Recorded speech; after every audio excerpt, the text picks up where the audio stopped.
other than that, it's been pretty good. Yeah. Knock on wood. All right, we're live there. Now over to the live producers here.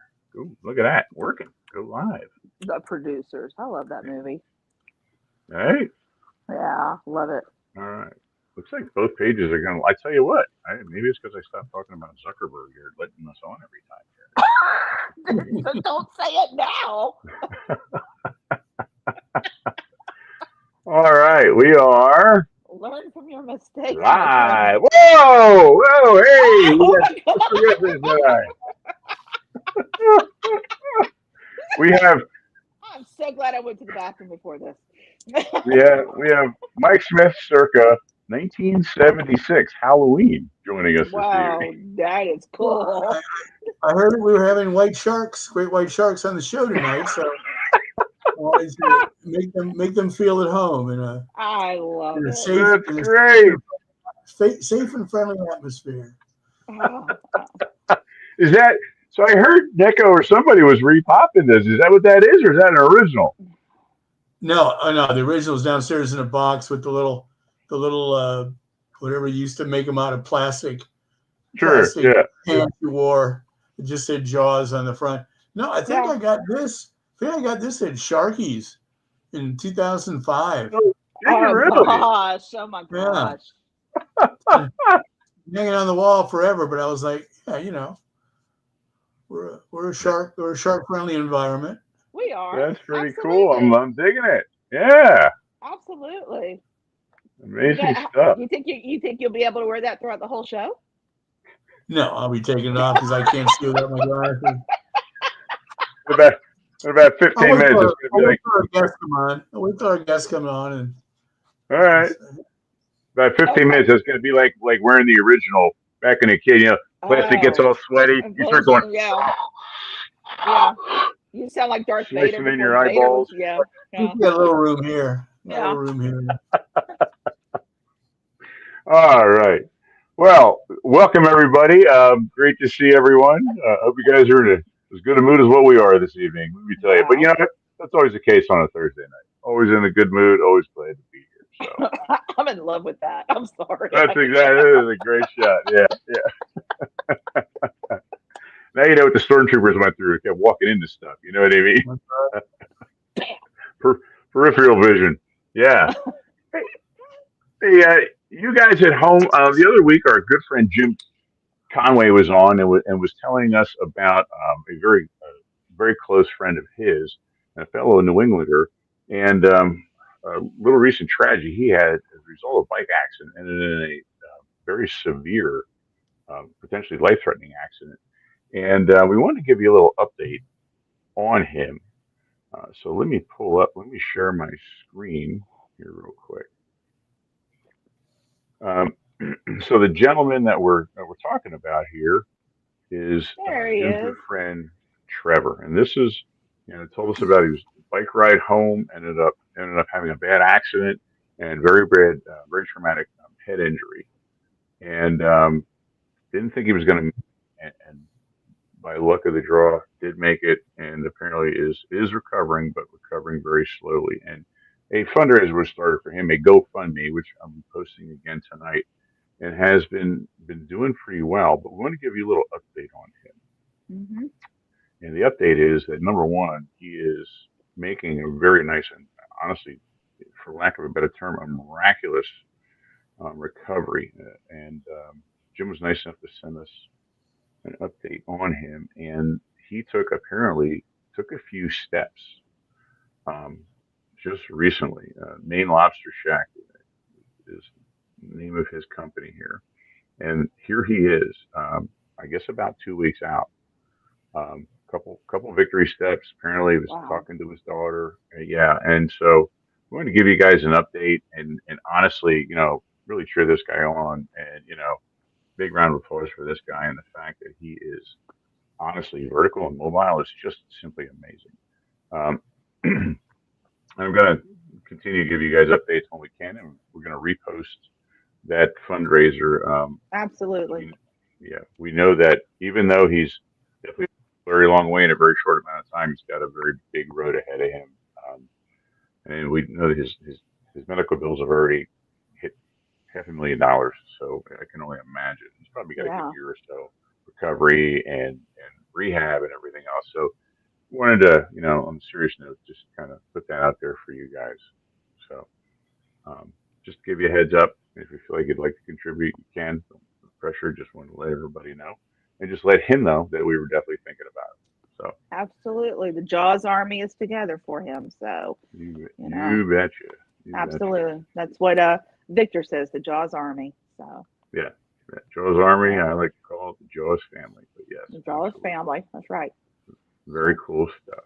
Awesome. My coworker Terry just text messaged me. She says, "I think I'm on the right thing." But yes, Terry, you're on the right thing. She said, "Is somebody wearing a shark head?" Yes, Terry, that's Mike. So Robert says, "Going baby shark, Mike." That's pretty good.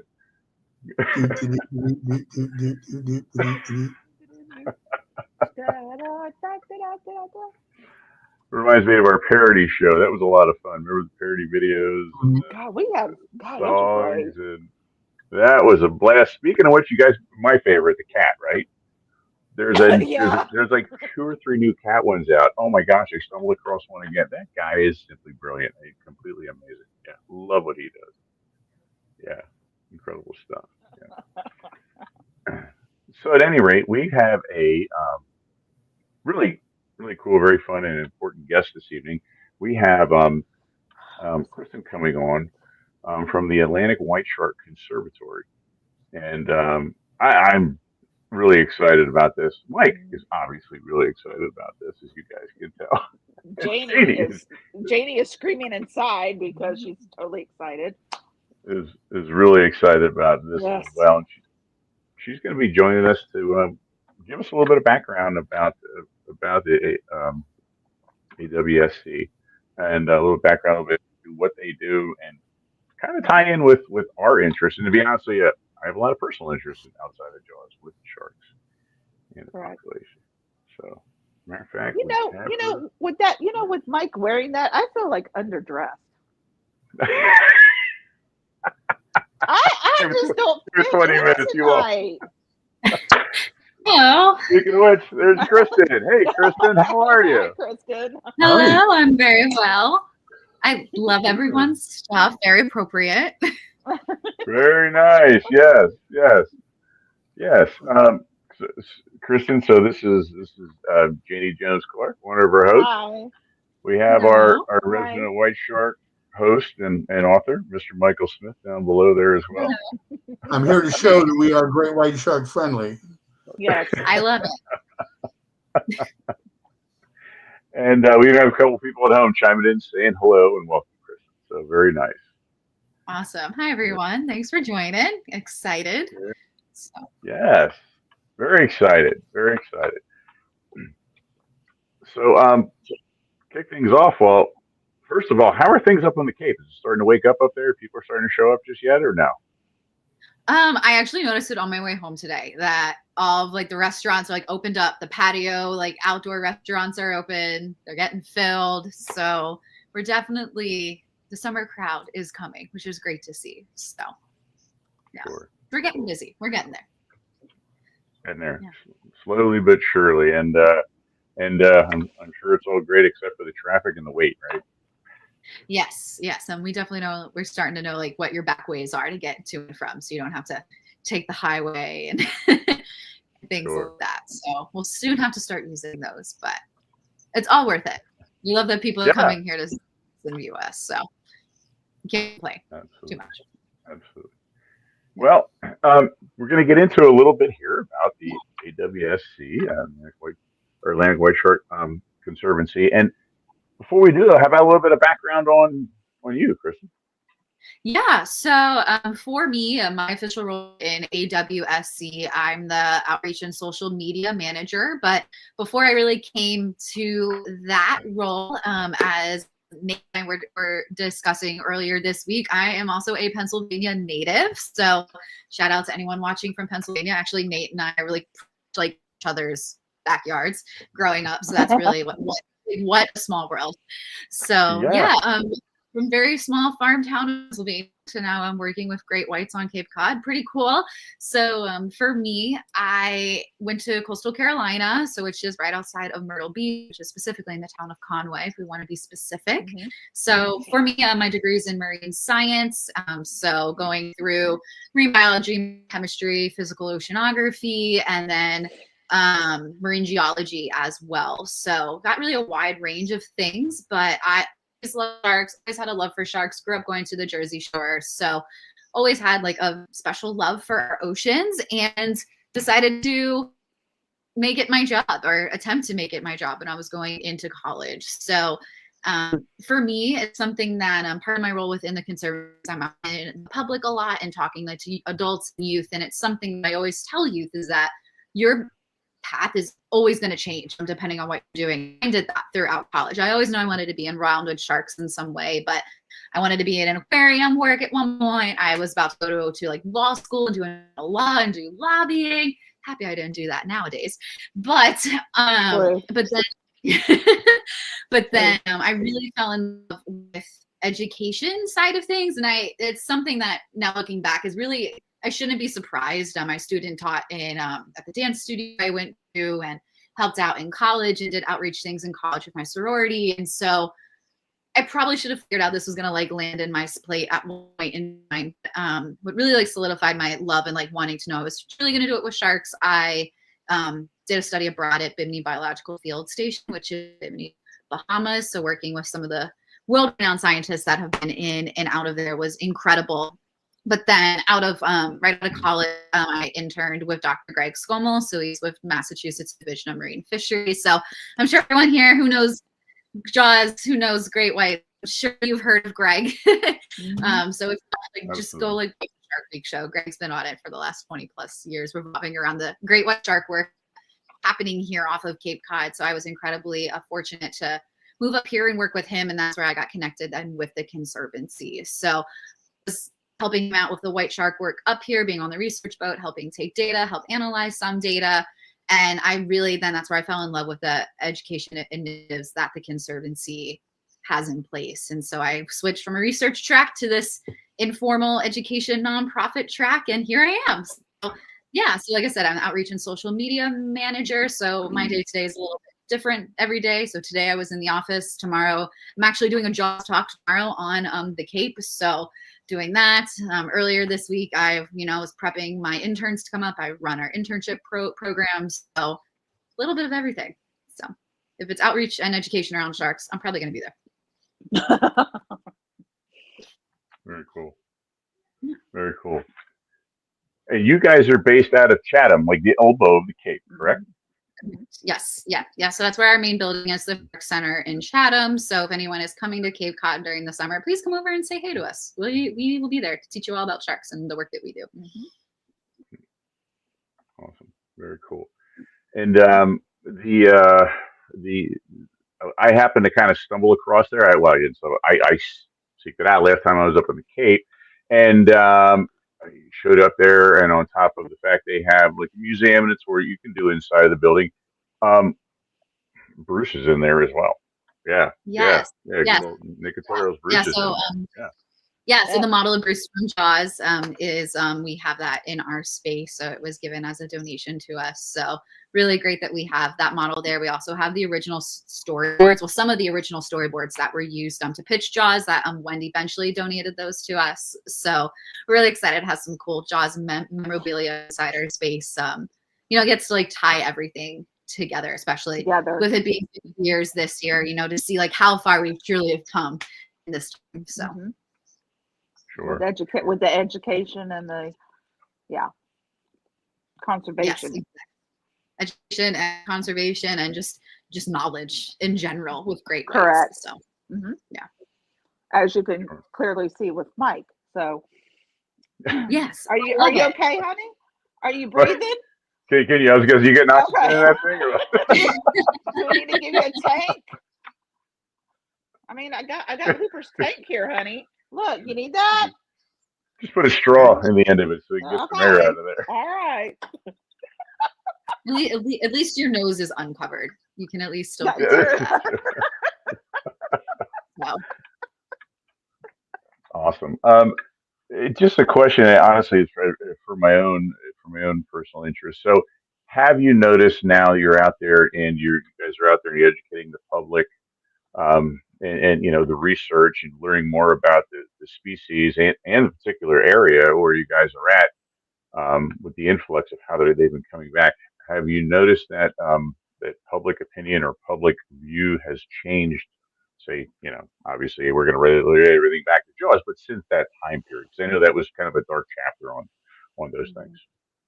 Yeah, I think so. I've been up here since 2016. And so in the almost 10 years that I've been here, I have seen shifts go from positive to not so positive back to positive again. So even in that short amount of time. So if anyone's not familiar with, I'll do a quick history lesson of great whites here off of our coastline. Historically, they've always been here due to human influence. We took a lot of their populations out of the Northwest Atlantic. So naturally we weren't seeing them, but due to federal and state protections, this population is coming back to areas like the Cape, where historically they've been.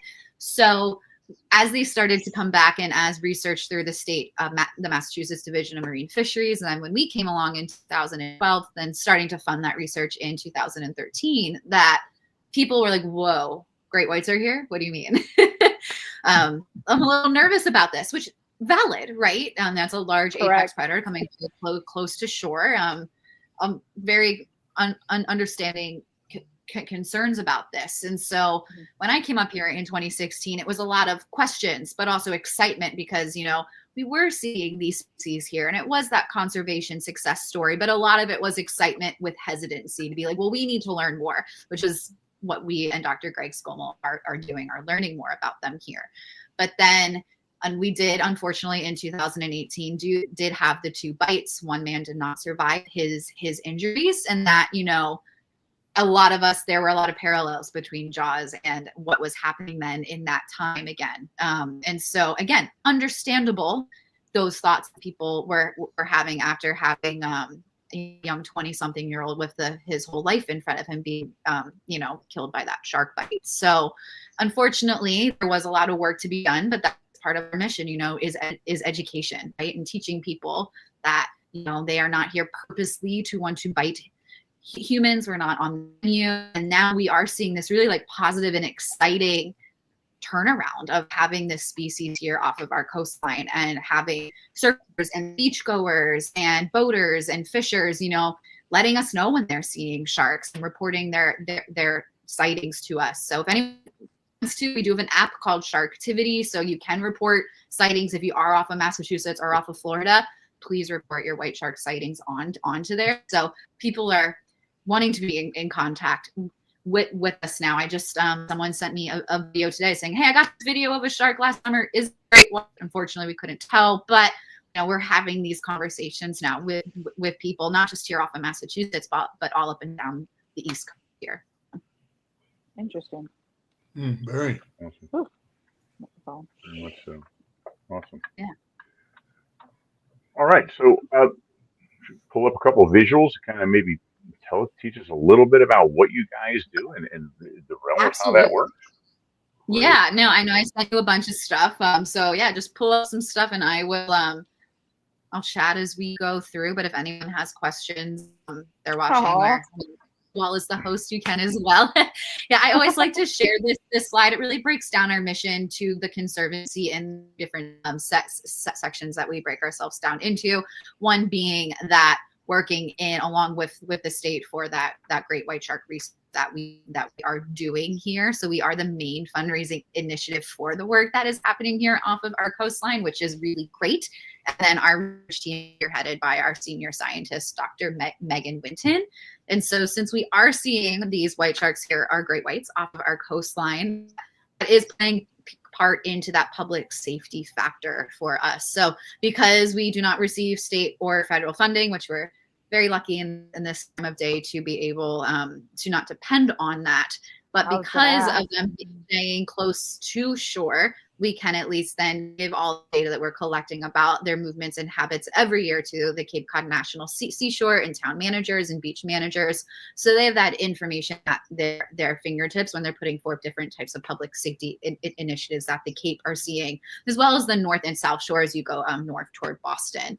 And the last but not least is what I do is that education key. So if it is teaching people about sharks and their anatomy, like you see with the little girl on the screen here, we work with local fishers, and they will provide us spiny dogfish that they catch. So we get to do spiny dogfish shark dissections, get fresh sharks so they don't have formaldehyde or chemicals. It's great. And we get really excited kiddos then that get to hold baby dogfish, because usually the females are pregnant, so then they get to see a little baby shark too. So so that's like us in a quick little nutshell of who we are and what we do there. So the spiny dogfish is what I dissected in my marine biology class. Yeah, it's like most people have dissected one in their lifetime, but usually it is gray in color. It's all the gross smelly chemicals and and all that. So we're really lucky that we get to work with local fishers. Sometimes I'm getting them as they're bringing them into the dock, so they are like not even dead an hour.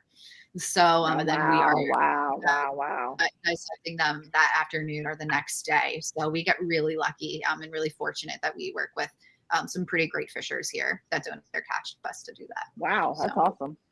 That is impressive. I mean, I my recollection was in I think 6th grade I dissected a worm and then a rat later on. So I'm a little jealous I didn't get a chance to check out the shark.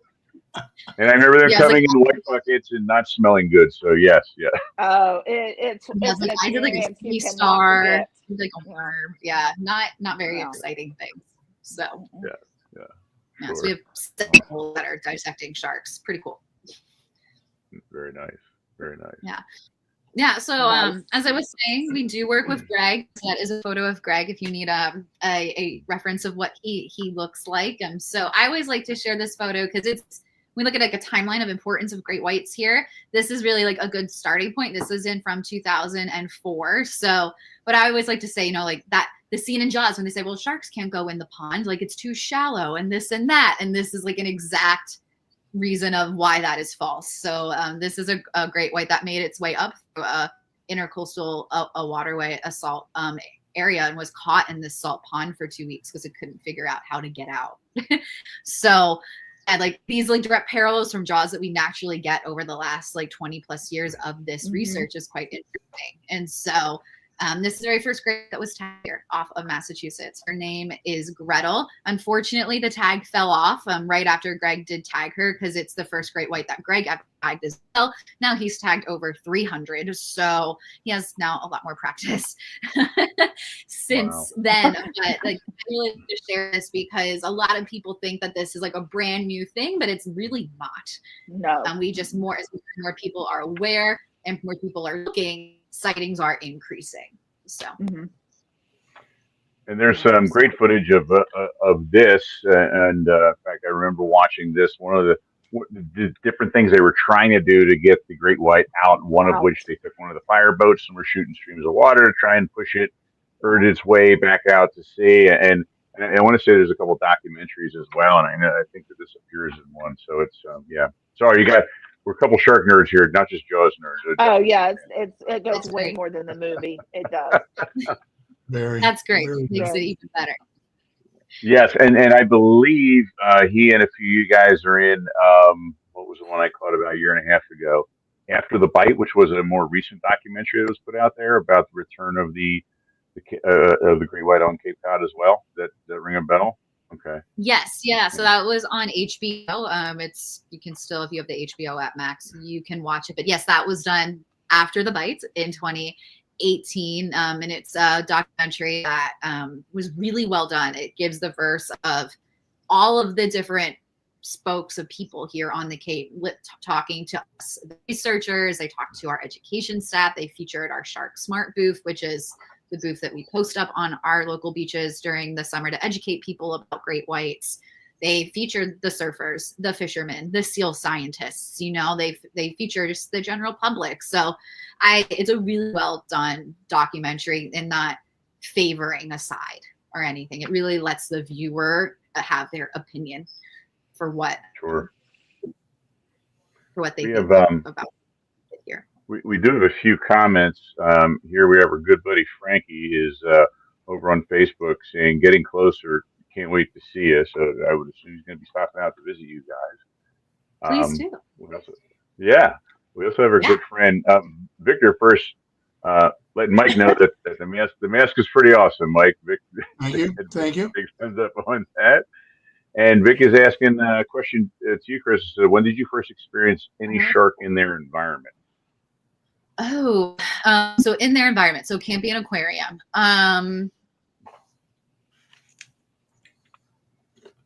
Guess that would have been college. Yeah. So my first shark I get in their environment. So part of what I did then in school was like help our shark research team at Coastal. So we would do long lining samples in Winnebago Bay in South Carolina. So the first shark I ever got to handle was a bonnet head shark. So it's it's in the same family as a hammerhead. If anyone's not familiar with it, maybe like 3 feet in length, but they have like a shovel shaped head instead of the long shaped head. So that's the very first shark I ever got to handle in real life, and a live shark as well. But then I guess the first sharks I ever am with would have been in the Bahamas during my study abroad. So those were what were they?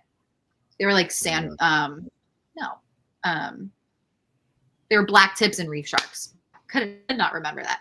Yeah, so some black tips and reef sharks. But then during my experience there, got to work with tigers. I swam with a hammerhead there too, with lemon sharks. Got to handle like the juvenile lemon sharks in the mangroves and stuff. So yeah, that would have been my first ones. Wow. So wow. And hammerheads are pretty common up off the Cape and around, I believe, around Martha's Vineyard. Are they not? Yes, yeah, they'll get them smooth and scalloped. A great hammerhead is pretty rare. They can if the Gulf Stream comes up that high, but yeah, we get scalloped and smooth. There was one like really off, close to shore, off of Monomoy Island, which is the National Wildlife Refuge off of Chatham, and I shared videos of that last year. So if you like really scroll, you'll be able to see it. But yes, so yeah, we do get those species up here. Awesome. We got 1 or 2 other comments. We got Milos joining us, just saying hello, and then very interesting. And he's joining us from over in Europe. So good to have Milos on, and Mark Ames from Massachusetts. He's up around your ways, saying hello and welcome as well. And we have Robin over on YouTube here is commenting. His book Chasing Shadows is phenomenal. Yeah. Yes, it's Greg's new book. Yeah. Well, newish book. It's been out for over a year now, but I will say I've not read it. I feel bad. I haven't read it, but I heard it's great. My dad, if my dad could read through the book, it's good. So I will at least give like my dad's stamp of approval for it. Approval. All right, and I recognize the shark and the guy holding it right there. So yeah.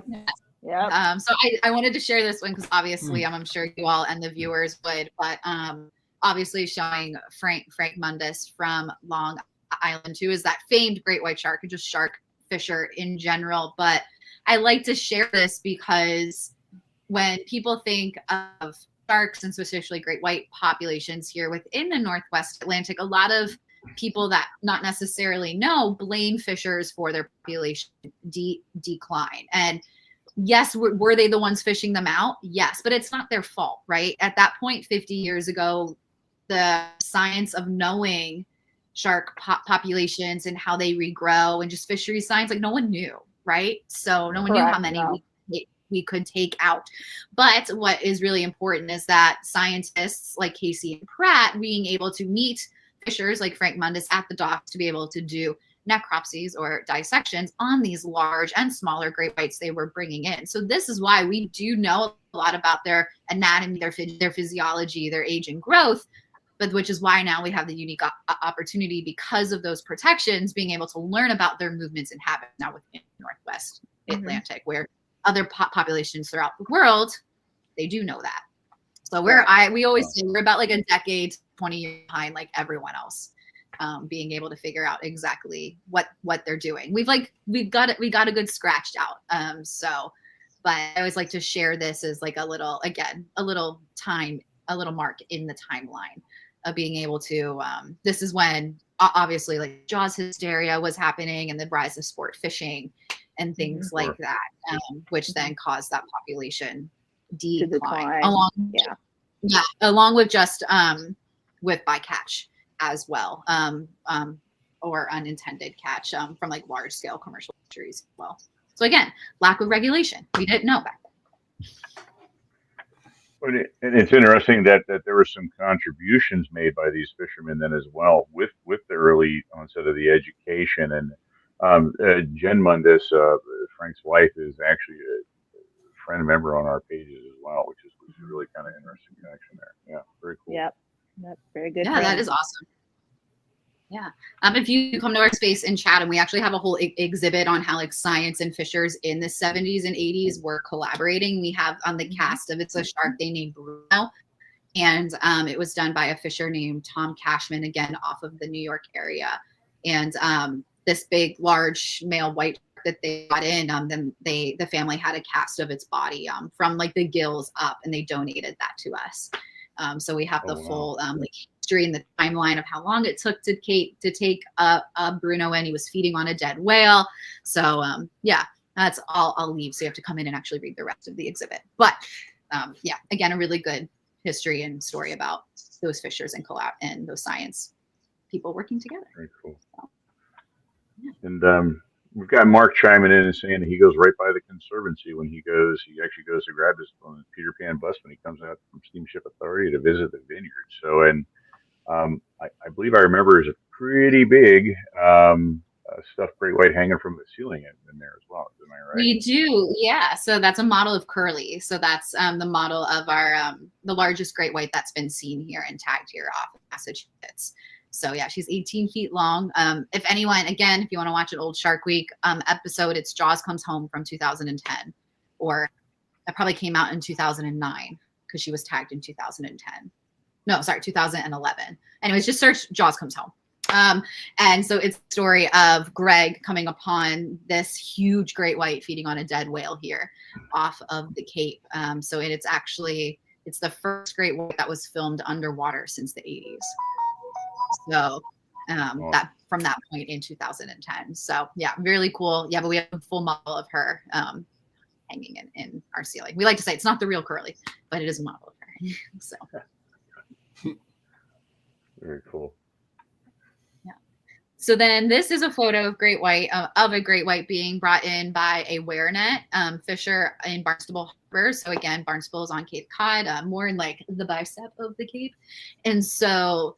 Again, just showing people that historically they've always have been there. So this is from the 1940s. Again, that's a pretty large great white there. So again, I always like to share this with my talks and with people because again, that common misconception that they're new to this area where we can look at photographic and written record that we've known that they've been there. Henry David Thoreau wrote in his book Cape Cod in 1862, 64. Don't quote me on the exact year, but he mentions that people don't bathe on the ocean side due to the fear of sharks. So correct. We know that they've always have been there. So, which is very pretty cool. Pretty interesting. And is it? I apologize. Didn't mean to interrupt you there. It's okay. No, it's okay. Keep going. I was going to ask. I know, with the influx of the seal population coming back, I would assume that is what is helping to bring the great whites, or part of what's helping bring your great whites back up through the Cape. Am I right in assuming that, or? Yeah, it's in tandem. So with those protections, predator and prey, that we're seeing those gray seals come back to areas where historically they have been, and that we also, with those protections of great whites, we're again seeing them come back to areas as well. So just like great whites, gray seals were taken out of our ecosystems during the culling, and so as estimated, almost 130,000 gray seals were culled at that point in time. So again, vast populations being taken out, but do those protections and letting nature do its thing. We're seeing both of these species come back. So it's quite exciting. Very much so. Very much so. We have another question or comment here from someone at home, Victor from up in Canada. Kristen, can a rogue great white shark stick around the Cape? As you mean, I'm assuming, Victor, you mean like all year? And it's hard to tell. So part of the work that we do is then actively tagging individuals. And so actually, if you follow us on social media, I just posted, we're working on getting those receivers up and ready to go to get put back in the water. So we have listening devices called like Easy Pass for great white sharks. So that shark with the acoustic tag speaks by the I love acoustic it. I love it. I love receiver. it. The easiest way to describe it, really. And so those devices get pulled out around January every year because of our nor'easters and things. We don't want to lose any equipment and such. So that then they get put back in the water in June. So our team's really working on getting all those put back together and ready to go. So when they're hauled in January, there have been detections in January for tagged white sharks. Now, not as what the numbers we get during the summer and fall. It's very, very little. So maybe they stay year round. We just don't know. We can't say yes or no without having that data right there. Cape Cod does get pretty cold during the summer. We can get stretches and, you know, the ocean can get slushy. So it's really hard to have saltwater, you know, start to freeze. So probably not the most ideal environment for great or any marine animal at that point in time.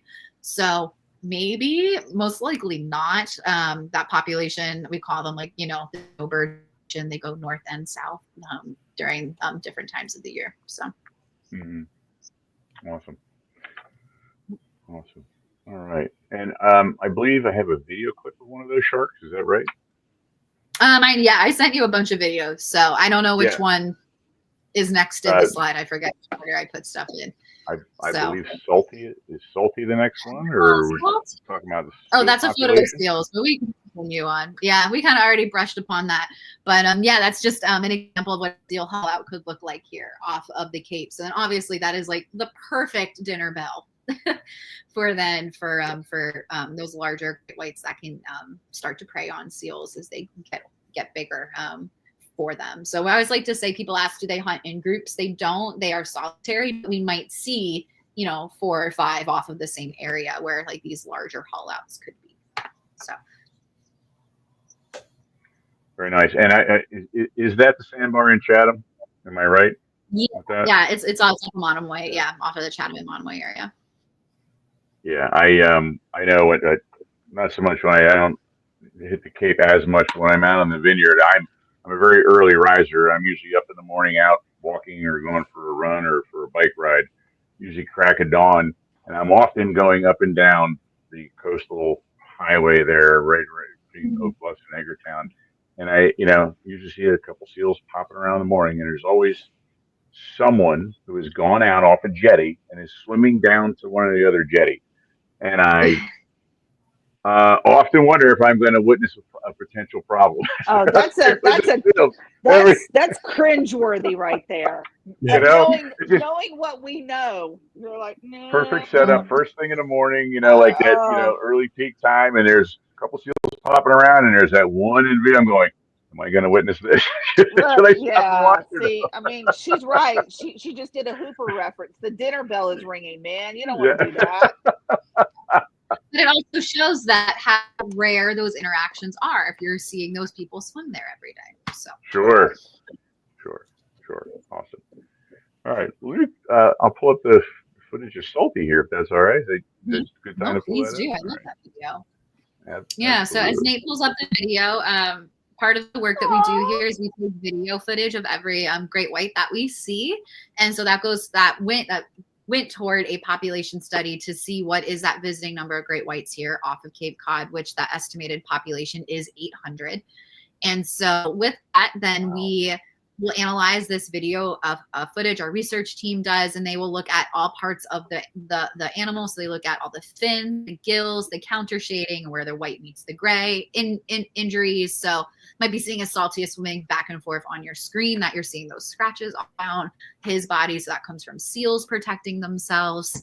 So this is what we do then to get that population then estimate. And then senior scientist Megan, she created a population then model that everything that's plugged into, and that's how we get that number of 800. So we've identified over 700 so far, but that's just not here off of the Cape. That's within our collaborators in New Hampshire, Maine, and Canada. They sent us video footage, but then also people that see great whites all up and down the East Coast, they send us that too, and that gets added into our working catalog that we have, which is available to the public, so anyone can see it. That's just the whole East Coast, or just in the New England area?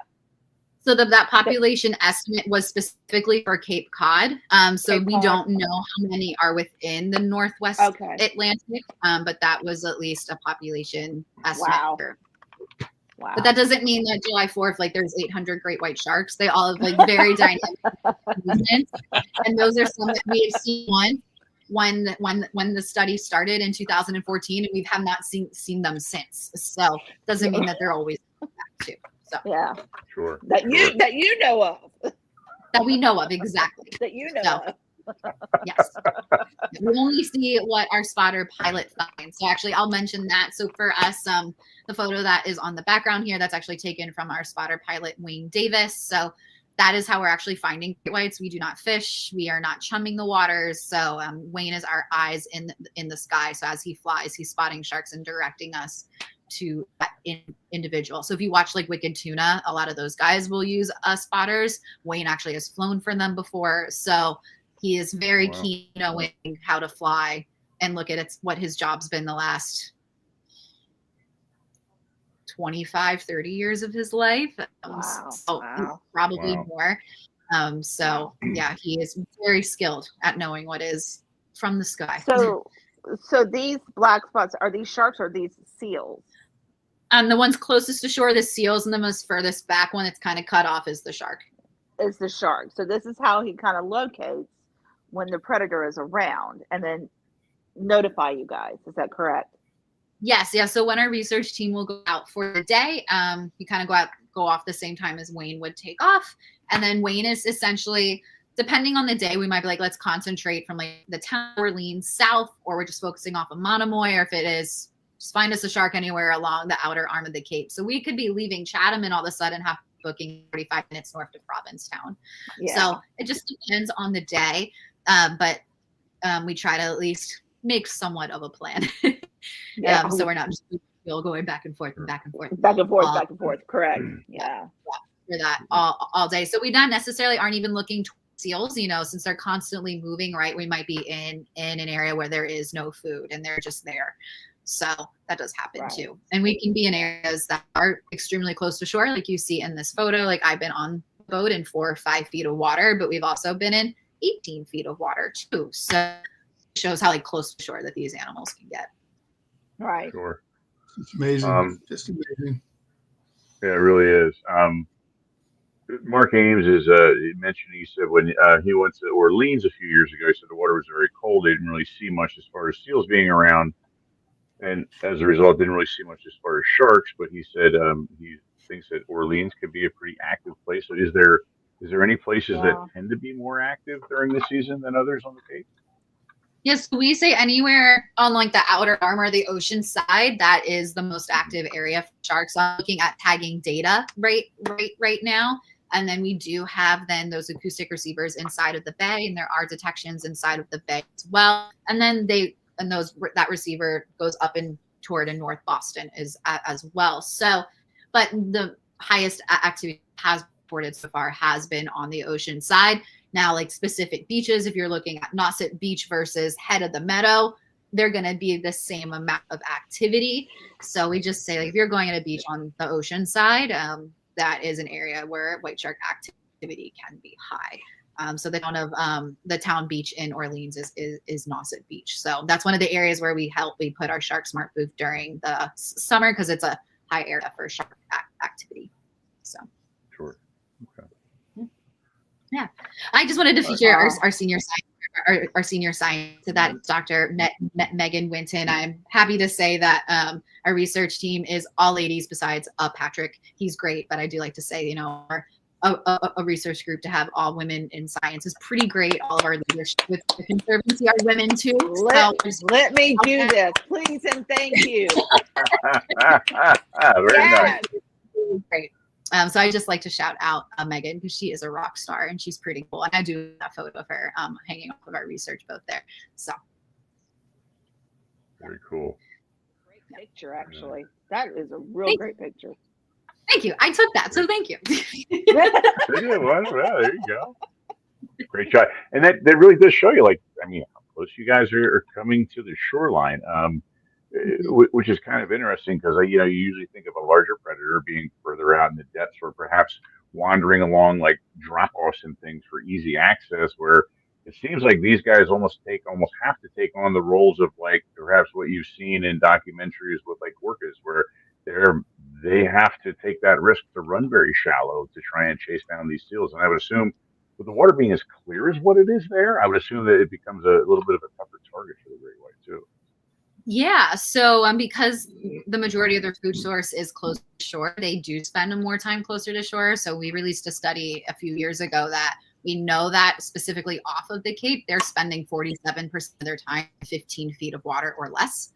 So it is half of their time essentially in the same areas where we are recreationally using as swimmers, as surfers, as paddleboarders, right? So we know that they do spend a lot of their time in that shallow water, hence why our boats are in that area as well. So that's why like the public safety key of our mission is so important, to share that information with the people in our homes that make those initiatives happen. Sure. And that's our spotter pilot, Wayne. That's his plane. So just getting ready to take off. So we take off of Chatham Airport in Chatham. So that's where his plane lives all summer and fall for that. So very good. He doesn't have a nickname of Hoagie, does he? No. That's a bad Jaws the Revenge reference, which he was. Yes, I had to think about that one. I apologize, Kristen, so hard. Okay. I apologize so hard, honey. Okay. So can you confirm that a shark can go all the way down into the Bahamas and follow people? They don't follow people, but our white sharks we have tagged up here have been detected on acoustic receivers in the Bahamas. We just released wow. Really? We were co-authors with the scientist that maintains that array. So who's laughing now? They're not following people, but they're just but they do swim down there, yes.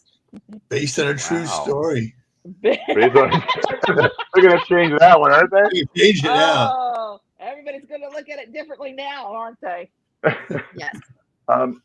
I had a really interesting conversation. We were down at SharkCon last summer with I guess it was an entomologist or something that was there regarding shark population and even I guess like a small nursery that could be in around like the mouth of the St. Lawrence as well. Do you know of anything about that pertaining to that? So as a nursery, no, but we do track one we tagged up here all the way up into that area. We work with Fisheries and Oceans Canada white shark scientists on white shark work. So the sharks that they are getting video footage and tagging, they're sharing with us to add to our catalog, because it goes for the full Northwest Atlantic, not just the ones that we see here, because they're also part of the larger population as well. And one shark in particular, I think I have a photo of her in this slideshow that I knew. Her name is Lee Beth, and she was tagged with one of our collaborators in South Carolina. His name is Chip with Outcast Sport Fishing. Quite popular online, so you might already follow him already. But she was tagged off of Hilton Head, South Carolina in 2023. Yes, 2023. And then we were able to track her all the way south. She went around Florida, off of the Keys, her right there. And then off of the Panhandle, then into the Gulf, and then she was off of Mexico, the west in the Gulf of Great White has ever been tracked. Made her way back around, made her way up north, and then before her tag battery died, she was at the mouth of the San River. So wow, yeah, so they swim in vast differences. We know from her. She also has an acoustic tag on her. She's been detected on our acoustic array here off of the Cape. So hopefully we get to see her in person this year. That would be really great. She was tagged. It was detected by our array in late November after our team wraps it up for the year. So, yeah. So just again, an example of fishers and scientists working together. We've worked with Chip now for over 5 years, and he's been a really great collaborator in being able to tag white sharks within the Southeast. So very cool. Wow. Stuff. Very impressive. Yeah, awesome. Right, and you were talking about going through and tagging these sharks, and I would assume. Sorry, I'm going a little backwards here, a little last thing. I would assume that is one of the tags. Once you tag, that is the transmitter, camera, etc. Am I right?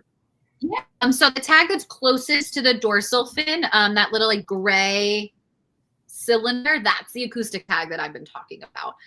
So it's a battery life of 10 years that stays on the shark. And then the big orange thing that you see then attached to that acoustic tag, that is a camera tag. So that only stays on for about 36 hours. And then the little like device you see that like attaches to that actually dissolves over time and allows the tag to pop off.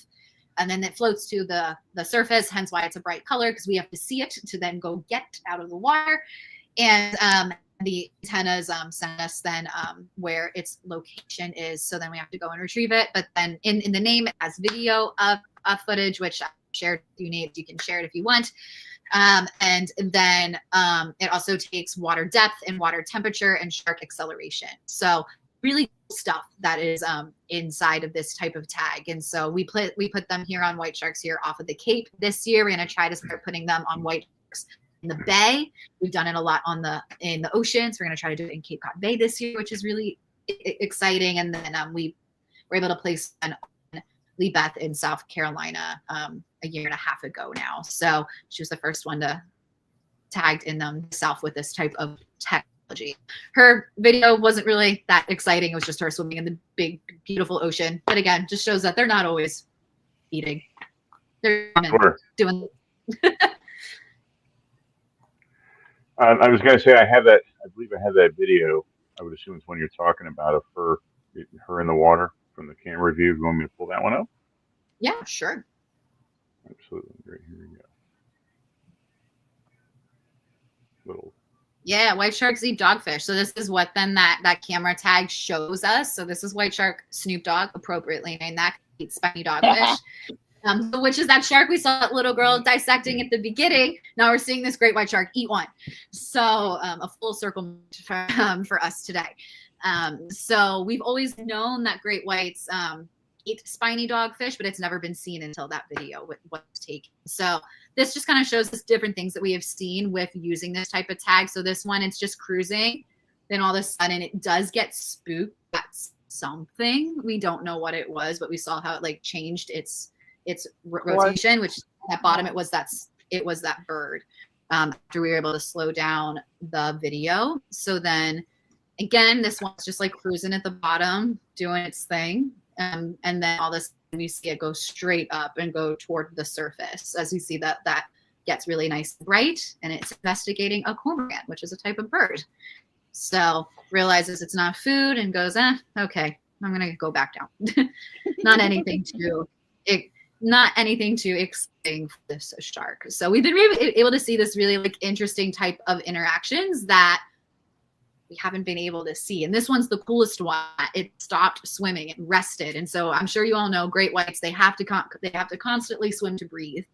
And this one specifically was able to position itself on the sandy bottom in the current and rest and allow that water to just pump through its gills. And first time anyone's ever captured a great white do something like that. So and how long did that last? The camera, it's on for about 36 hours. It takes about 12 hours of video. No, I mean, how long did it last for him to stop swimming? Actually, I don't know. Oh no, I'll have to ask. I actually, it wasn't like an incredibly long amount of time right off the top of my head, but yeah, for it to see position itself, just rest and be in the current. Because we've never known that they can do that. I mean, there are some that do stop at some point, but not a great white. So I was just curious, like, okay, so like, how long of a pit stop did he make? It was definitely like, it wasn't like an hour or anything like that, or a half hour, but like maybe like 5-10 minutes, maybe something like that. Don't quote me on the exact time. Cool. But that's pretty cool to see that and catch it. Yeah. Don't they find like underwater currents that filter through them so they don't have to move? Yeah, so that's what he did. He kind of like positioned itself so then as that current is flowing through, the water is going through gills to be able to breathe. Okay. Yeah. Okay. Super smart. That's why. Super smart thing to wow. figure out. Yeah. Wow. Very impressive. Shows you the intelligence level that these things have. Yeah, really does. Absolutely. Yeah, they're super smart. We have a couple questions here, a comment or two. We have so Victor saying, are these great whites adult size or juvenile size? I would assume the ones that we're looking at here, and the one in the video you showed was small per se. So Salty at that point, that video, I think Salty was 12 feet. So that is getting into like adult size for a male great whites. All the ones I'm showing you have really been like adults, but we have seen great whites here as small as 6 feet and then as large as 18 feet. So we are like running the gamut of sizes. We definitely do in the fall months, we start to see those more larger, mature females come throughout this way. But then throughout the year, we're seeing sharks of all sizes. So very nice. Yeah. Pretty cool. Very nice. And so this is one of your boats I would imagine you use for observation and also for tagging with the large gangplank out the front. You guys have a couple boats that go out? Do you have mainly one that you work out of? So this is our main research vessel. So this is the Aleutian Dream. It's captained by John King. He was on our board of directors. He just ended his time with us last year. He still then runs our research boat for us every year since the research has started here off of our coastline. And so it was his personal boat. And then when it was just, told that Greg needed a boat to be able to have this access out, he said, well, I'll put a pulpit on my boat. I don't care. And so again, like that parallel of Jaws-esque things, right? So, but yes, yeah. So this is the main boat that we do use for our tagging and video ID work. And then a few years ago, we were very fortunate to be donated a second boat, which her name is Dark Star. And so then Dark Star, very similar to this boat, the pulpit is not as small. So that the photo I showed of Megan, that is Dark Star. So then Dark Star we use a lot for our droning trips. If for some reason that the Aleutian Dream is out of commission, like we will tag from that boat, but because the pulpit is so small, it's not ideal, but we will if we need to. So then Dark Star is used for other types of data collection and for drone usage. Awesome. Yeah. And I believe we have a clip here of some active tagging as well. We do, yes. Yeah, let me pull that up for you guys here. You got, oh my God, wow. Perfect tag. Let's go. Quattro. They're yelling Quattro is the fourth shark tag that day. So that's why they're yelling that. A little bit of context there. So yeah, it's a really quick process. Tag goes in, shark then swims away. It's an adapted way of harpooning. So instead of harpooning to kill, harpooning to place that tag on to the shark. So interesting. And judging by that little clip, it looks like it's made to be an awful lot easier than probably what it takes to track one down and get close enough to get a tag in them, I would assume, right? Yeah, Greg definitely makes it look easy. But no, it definitely can be a communication nightmare sometimes, right? The radio cannot be coming in clear. Wayne is flying as we're trying to boat to shark. Water quality is not always the best as what you just saw in that video. It could be quite murky. Wayne could be like, you were right on top of the shark. And we are like, where? I see nothing around, because the glare can be that bad or it's just that murky, right? So every time we're on a shark doesn't mean we're going to be able to tag it. It does have to be close to the surface like we just saw in that video, again, for accuracy and for safety of that animal too. Sure. And someone's asking, Mark is asking, do you do tours? We do. So we do host ecotourism opportunities. So you're not on the research boat. We do work with 2 great companies here in Chatham. So we work with Outermost Harbor Marine, Blue Water Entertainment. So then our naturalist team gets to go out and take you all out to see great whites in their natural habitat. So we find them the same way as what the research team does. So a spotter pilot is flying.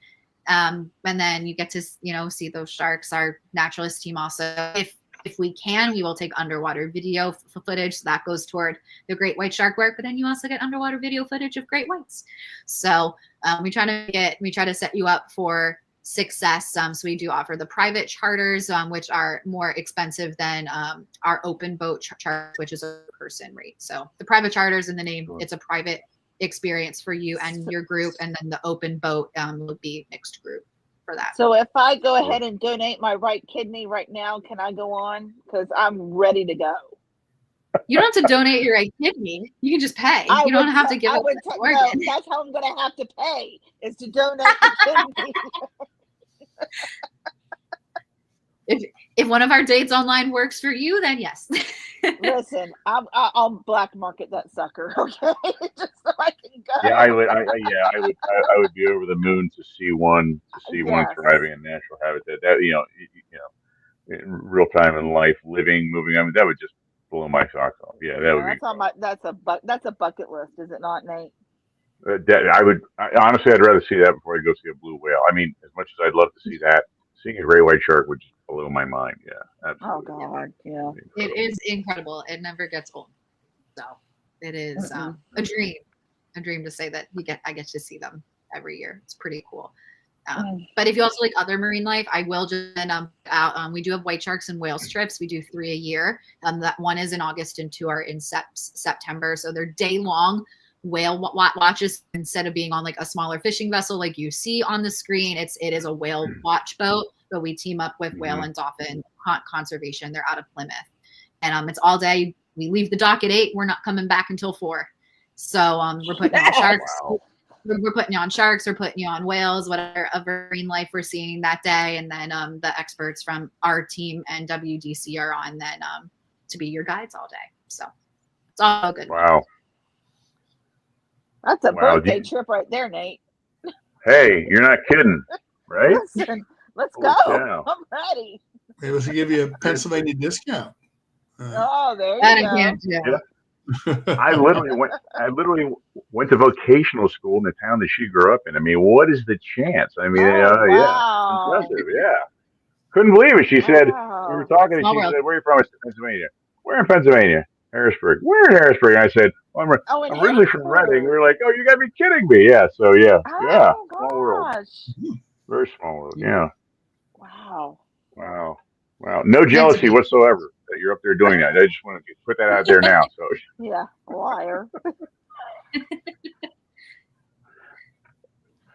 Very impressive. Yeah. Wow.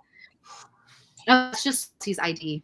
So if anyone was interested, then like I said, that's what we look at for everything. So the gills, the dorsal fins, the tail, any type of like things like scratches around the face. Yeah, the whole damn thing, the whole damn fish. The whole damn thing. So yes, so we look at it all. So just how we have different markings on our body, sharks do as well. So sure, absolutely, yeah. And before I forget, here once we finish the show out, I would assume you could simply contact her if anyone would be interested in going out and seeing a tour. We could probably just get on the website and find that information. Or would there be any specific links? I'd love to post those up. We do have a lot of friends that are going to be heading up that way in June. So and a lot of people that are staying on the Cape. So that would be. I will say coming in June, they don't start in June. They start in July. So I will say that if you're coming up for Jaws 50th in June, we will not be doing charters. Like I said, we set our chips up for success. So white shark activity is still not at its peak in June. So we would hate for people to spend that money and then not see a shark. So we want to set people up for success. So we start them in July, but the Shark Center in Chatham will be in. So please come that way for that. But can't book you a charter in June. But if you are coming to the Vineyard in June during the 50th weekend, so on June 22nd, we're having an event on the Vineyard with Greg. So information will be posted about that Again, follow us on social media. And then we are also doing an event at Chatham Orpheum June 26th for showing the movie, and it's a fundraising event for us. More information will be on that, but again, just follow us on social media, and I will be posting it in a few weeks. So Very cool. Yeah. Very cool. Oh, those are the tags. So on the far, it would be, if you're looking at the screen, it's on the left. So that's what the acoustic tag looks like. And then that intermuscular dart at the bottom is what's going into the shark, into the muscle. And then the middle black canister, that's the receiver, is receiving the acoustic signal from the tag. So. Okay. Yeah. Now, do those darts more or less kind of give way over time, or I would assume could get pulled out? Do they, after a while, maybe like disintegrate and get released and drop? How does that work? Yeah, we have to haul them and actually then put them back in and out of the water. So then the receiver is attached to one of those buoys that are on the far right, and then there is that buoy is attached to a chain and a mushroom anchor. And so currently, if you go on our pages today, I just posted our team was doing that this afternoon. Here I don't know how well it's going to show up with me just putting it up at my camera. Oh yeah, it's probably not because of the green screen. No, it's not going to. It's just showing my shark there. But go follow us on social media. I posted the photos today. So they started gearing those all up to be deployed in June. So. Okay, awesome. Right. All right, put through here. What else Yeah. we got? So here's a bit of a map we got, right? Yes. So I'm going off of those acoustic receivers. If people are interested, where sharks are active along the Cape, this is where we host all the historical data from that acoustic work since 2010. So 2024 data is being uploaded as I talk. They're still compiling it all.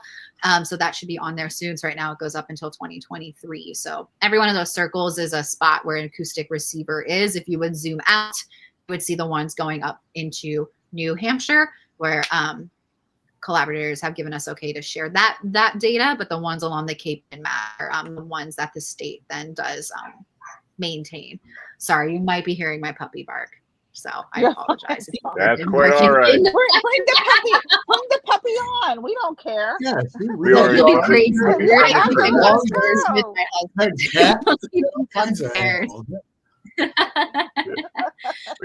we have all kinds. Yeah, so that is that. If you want to look at it, you can get that from our website. Yeah. Very cool. And I did. You said you had your signs of the acoustic information there. I just pulled you guys up on social media. I follow you here, so you should be able to pull that up here. Let me share that out to you guys. And what she was trying to show us earlier, I believe, was this one. Am I right? Oh. Yeah. Yeah. Very cool. Yeah, so you can see those buoys. You see the receivers attached to the bottom of them, and all the chains and anchors ready to go to secure them down, hopefully. Wow. I didn't realize the size of those things. That looks like it takes some manpower to move those things in and out of the water. I would assume. Right. That's what I was thinking. June and like October, not a fun time if you're putting those things in and taking them out, correct? Yeah, no. Our research team members, Megan and Patrick, went out in January this year to do it. It was quite a cold day. Wow. You got to pick the most foggiest day of January to try to go out and line it up with a lobster fisher to try to help us out, because they have the long back end of the boat to like pile all of them on top of. So. Wow. January yet? That must have been a rough day. Well, yeah. No. Awesome. All right.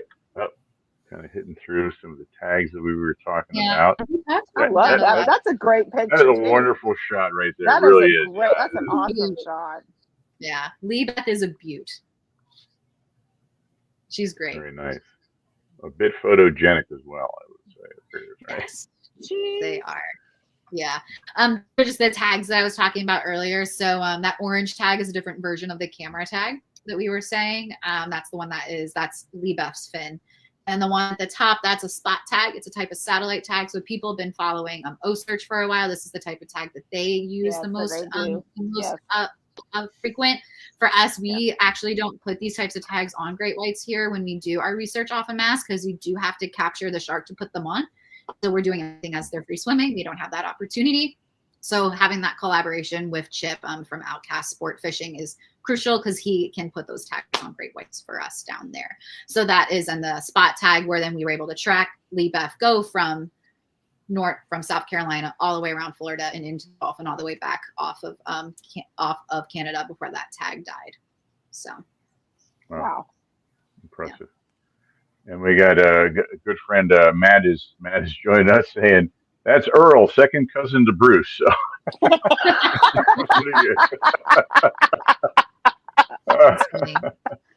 the southern states. From southern Yes. How many of them do you guys affectionately name? Do you have a pretty large group of them that once you get to know them based on their markings and things? Yeah, so part of the book that you were sharing earlier. So that website also has our catalog. So our catalog has over 700 sharks. So sometimes our research team is naming them. Collaborators could be naming them. People that are seeing them like as divers and such, as it's a shark we haven't identified, we give them the opportunity to name it. It's a fundraising initiative for us. You can donate money to name a tagged great white. So some names are, run off the gamut. Some are named off after the family dog, which one that is Beans. It's one of the larger females that we have tagged.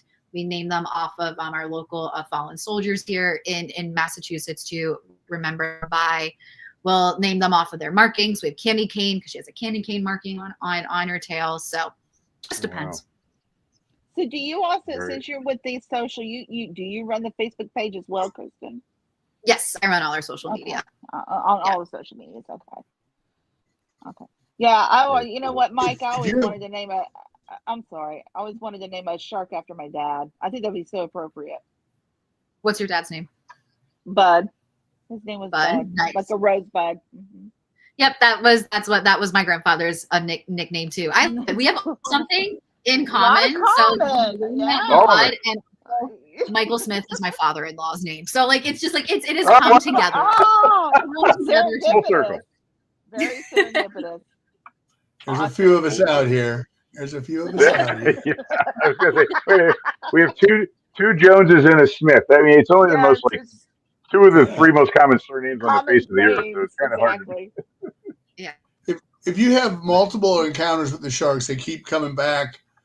Are they familiar with you, or do they ever like, I don't know, not come up and like nudge the boat and say hi, but they're not as timid? They rub up against your legs like my cat. Do they do? Yeah. Go around the boat. Yeah. No, we don't see them like a sense of familiarity with the boat or anything like that. Now, like each individual we come across has had like their own little bit of a personality, right? One is named Turbo because he was a fast and like speedy little guy. Where like also like others, like the first great white I ever saw with him is named James. And James is like such a large male. He's like, I don't care that you're here. So he just swims along, does what he wants. So it's like they do all kind of have their little thing about them, which is really interesting to see. So, but I do like the bigger they get, the more they're like, I don't care that you're here. The smaller they get, they're definitely. So. Sounds like they probably earned it at that point, right? Yeah, I was going to say, they're like in retirement age. They're like, I've already been here. I don't care. Yeah. So this is a perfect example. I forget who said earlier off of the Lacus Shark activity off of Orleans. He was just not there because this is off of that Nauset Beach area during the summer.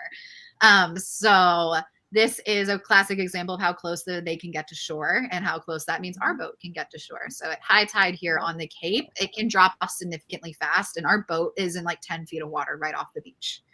So if our boat is there, that means a shark is there. So that's why that public safety key is important to us. So we are in communication with lifeguards and town officers from each town. So if we're poaching a public swimming area because a shark has been spotted, there's protocols we have in place with towns that we let them know. So excellent. Yep. But most lifeguards know if they start to see a plane still, they most likely know that's a shark, and they do Right. pull people out of the water, and then they'll see our boat come in. They're like, oh, okay. So, but Small guy, they're white pretty suit. used. The plane, get out of the water. So again, if you're visiting the Cape during the summer, or if you have in recent years, this sign is probably really familiar. So signage is really key here along the Cape. More people about the species here. And I think the next slide is also the flag. So I was going to say, I almost wore purple tonight because of the flag, because I have a flag. I have a flag in storage somewhere. When I visited in 2017, I wanted one. There you go. Yeah. Yeah, so we have the purple shark flag too. So those are flown off of the outer Cape beaches to have that constant reminder to everyone that they're here.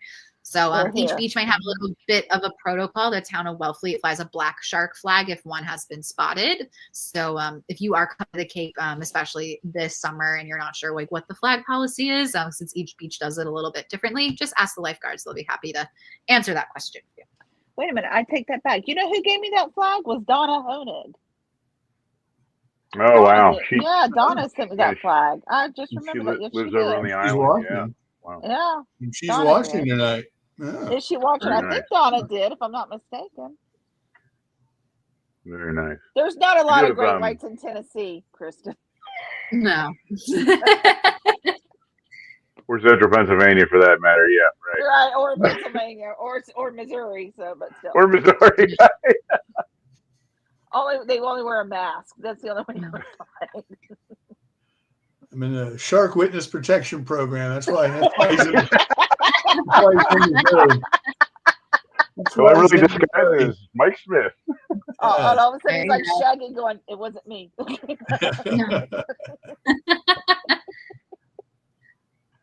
That's funny.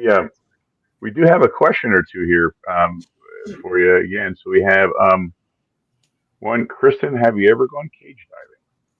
I have. Yes, I've gone twice. I'm really fortunate. Wow.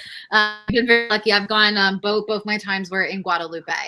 So before they closed that area to cage dive. So I've been extremely fortunate. My first was in 2016. And that was again, that was something that was a surprise. The person we used to run trips out there as a fundraising initiative for us. So it was after my first like summer and fall up here, and someone dropped out, and so our CEO was like, "Do you want to go?" I was like, "Yeah." That was a stupid question. And so was able to go. And then our last trip we did in 2021 before the island then closed. It was a full circle moment. So I went from volunteer and intern with Greg to going as a representative of the Conservancy and like leading the trip. So it was really cool. So yeah, I've been very lucky to go twice and see the white sharks in that environment. So completely different than what we see here. So they don't do that anymore at Guadalupe? They don't do it They do not. No, really? In 2022, they closed the area for cage diving. So wow. Okay, I didn't know, because I've seen a lot of documentary play, Shark Week, and I'm surprised at that. Yeah, there was a few. Was there was a it few just ecology, or what reason? There's a few incidents that happened, and so the Mexican the federales, they was like for shark safety, they closed down that area.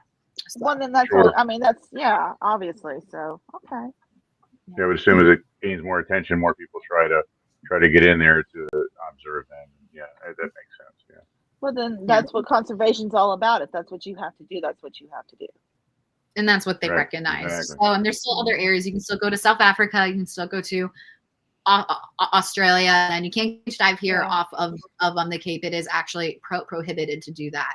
But you can go on a tour with us and just stay on the boat instead. So I'd be all right. I'd be all right on the boat. Yeah, I would too. You know who asked me if I wanted to go ahead, honey? No, go ahead. I'm sorry. I didn't mean to interrupt you. I was going to say, in 2012, when Mike and I were there for the Jaws Fest there, they had the wonderful Rodney Fox being a part of it. And I got my autograph, and I asked him about Eugenie Clark.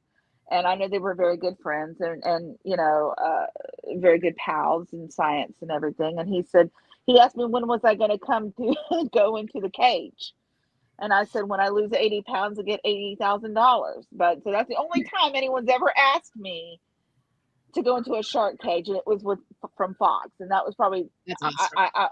oh, it was awesome. It was awesome for him to ask me.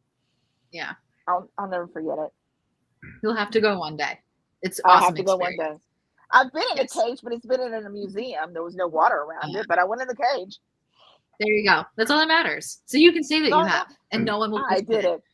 Thank you, ma'am. Okay, go ahead. So yeah, Robin's asking, do you have a favorite shark? Oh. So if you go into seas, like I know, like the obvious answer is a great white, but I do love the bonnet head. That has a special place in my heart, being like the first shark I ever got to like work up and like do things on. But then if you specifically, it's going to be my favorite great white is the one that I have on my screen. It's the one that's named after me. So he has a special place in Oh, wow. Oh. Yeah. Really? Yeah, so this is Wow. White Shark Kibble. She's a cute little girl. So yes. That's very cool. Yeah. Kind of blows picking a star and naming it right out of the water, doesn't it? I mean, that's pretty cool. Wow. Yeah, so I hope she comes back. She was tagged in 2019 and she hasn't been detected on the Cape since she was tagged. So I hope she comes back. I know in 2021. How big was she? How big was about she? 9 feet. She was smaller. Wow. So fairly young then. Yeah. Yeah. Yeah. So hopefully she was detected on some receivers down south a few years ago. So like hopefully she'll just like come back up north so we can see her. Because I would like to see her. That would be cool. But Sure. so Oh. yeah. And then Matt's chiming in saying that's a good question. Robin is curious if she has a favorite species. As a kid, I always loved the tiger shark, but then Jaws came along, and well, you know the rest of that story. So yeah. Very interesting. Yeah. I always like the little silkies that you can just, I think it is that you can just turn their tail and they go, kind of zombie-like and just float. Sure. Mm-hmm. Yeah. Mm-hmm. I mean, there's over 500 shark species, so it's very it's hard to pick just one. They all have their like really very unique things with them. So I was going to say there's so many unique adaptations. I was always mesmerized by the pressure watching them use that tail to kind of like stun them, and they almost have a torpedo alienish kind of look to them. To be honest with you, so I always thought they were kind of cool. And the port beagles are kind of wild looking too. Yeah, they're actually very sleek. They're very sleek looking and really aerodynamic in a way. I saw a juvenile poor beagle shark last year on one of our White Sharks and Whales trips. It was like maybe like a month old. It was so small. We were like, it was crazy. They're up there and they're going, look at the baby. Yeah. All of us on the boat were like, oh my God. And everyone on like the whale watch was like, okay. We're like, you don't realize how cool this is. It's not a great baby, it's a baby poor beagle. Right. Wow.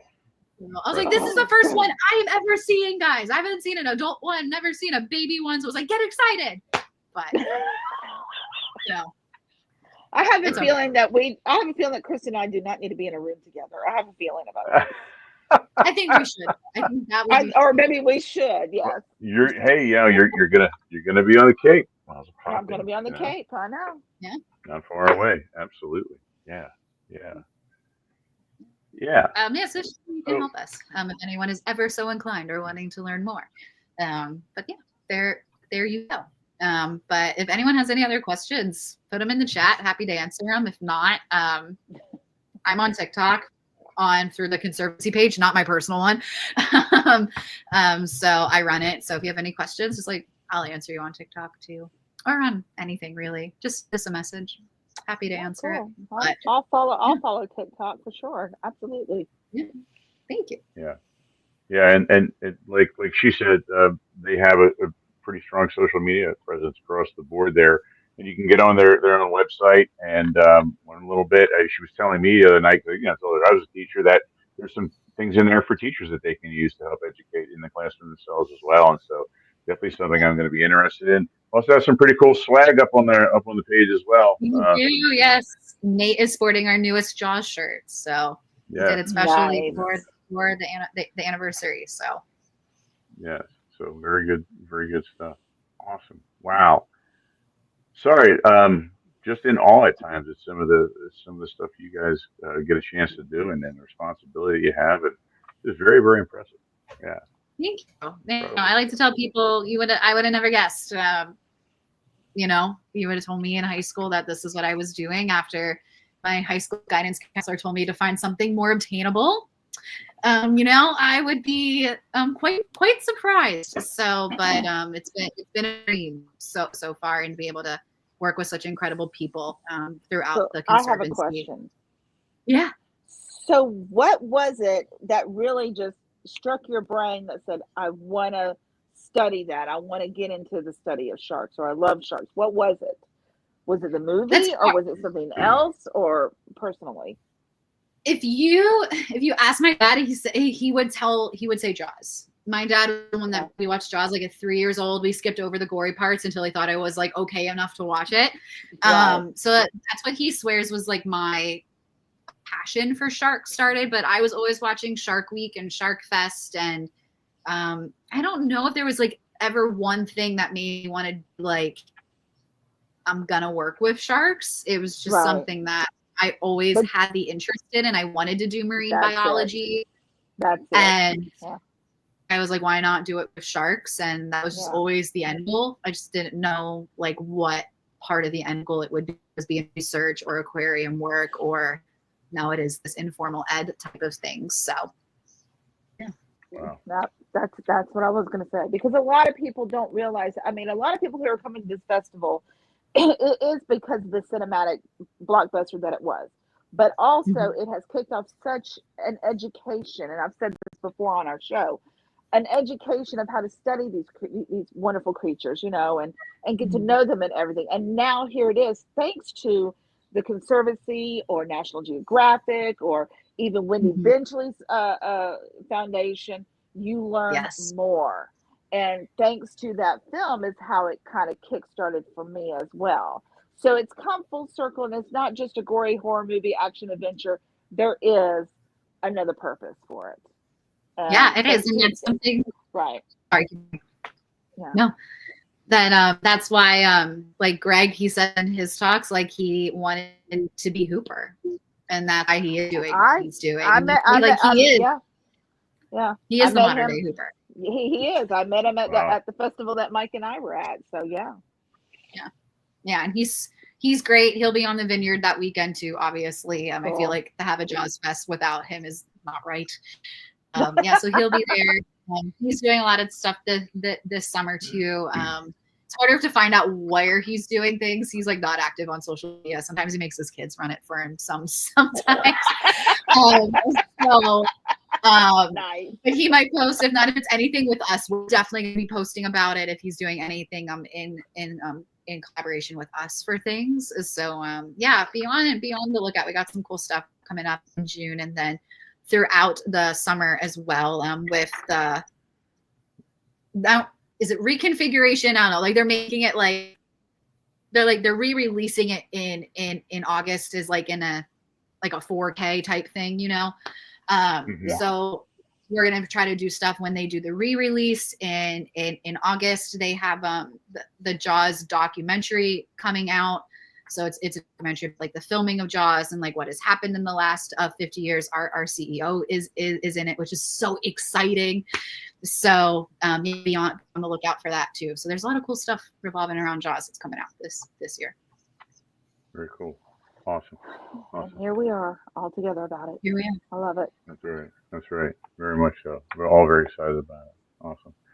Well, Kristen, we want to thank you tremendously for taking the time to come on and spend a little bit of time and teach us a little bit about this and educate us a little bit and just answer some questions that we all have. And I also have one of the people who's been following along is a little bit of a supporter asked me if I would show you this real quick here before we would wrap up. And that is he has. Hold on, let me pull it in there.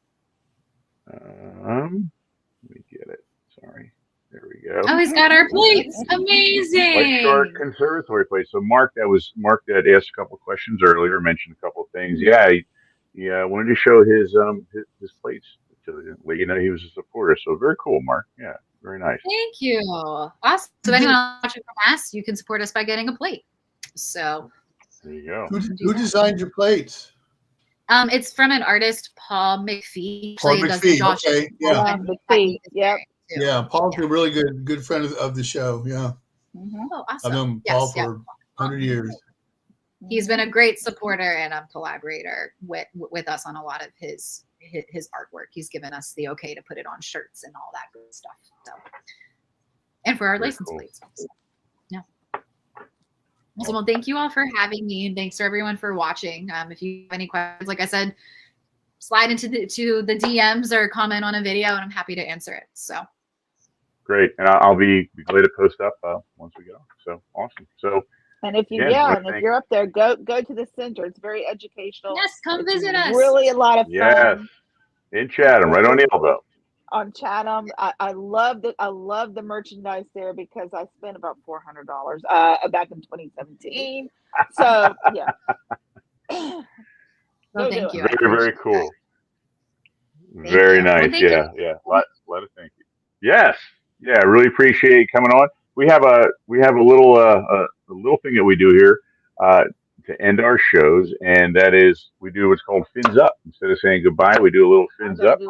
Everybody, I'm broken. So a little fins up. I do that as well, so I love it. Perfect. I always do this way. Oh, that's good. I like that. Ah, there you go. That works. Awesome. That I can do. I'm stealing it from Kristen from now on. Okay. Perfect. All right. Great. Well, hey, thanks again. Have yourselves have a great summer. Say something, and I hope some people that are watching come out and check you guys out. I'm definitely one capacity or the other, either on the island, run into someone, or swing by while I'm making my way up through. So again, awesome night. Really appreciate you spending your time with us. Thank you very much. Awesome. And thank you for having us. And we hope to have a good and jazzy summer. So be great. There you go. There you go. Yeah, very much looking forward. Feel free to name a shark after us too. So. Yeah. I will message that over to the research team. I will subliminally message that in. All right. Everyone at home, thank you very much. Thanks for hanging out with us. Have yourselves a wonderful week. We'll be back again next week with another Let's Talk Joe's one. Right. Have a great weekend, everyone. Thank you. Bye, everyone. Bye.